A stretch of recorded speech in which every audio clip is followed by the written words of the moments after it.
అలాగే ఈ క్రింది వాటిలో జోగిని వ్యవస్థ గురించి ఇచ్చినప్పుడు జోగిని వ్యవస్థ గురించి ఏది సరైనటువంటిది అని అడిగాడు.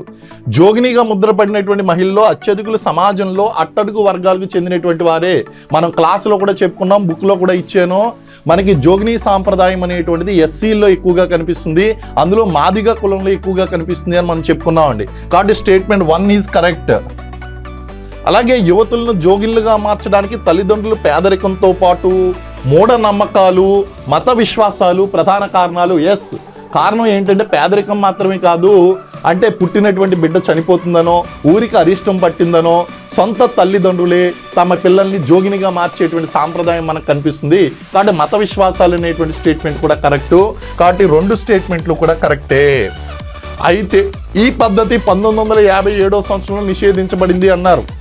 మద్రాస్ జోగిని సంక్షేమ చట్టం అనేటువంటిది 47లో జరిగింది.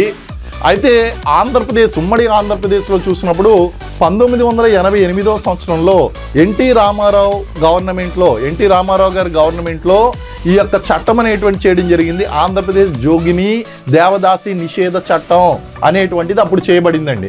కాబట్టి ఈ స్టేట్మెంట్ 57 అనేటువంటిది రాంగ్. కాబట్టి ఇక్కడ పై 2 స్టేట్మెంట్లు మాత్రమే కరెక్టు. కాబట్టి ఏబి మాత్రమే అని ఎవరైతే పెడతారో వాళ్ళు ఖచ్చితంగా 1 మార్క్ తీసుకుంటారు.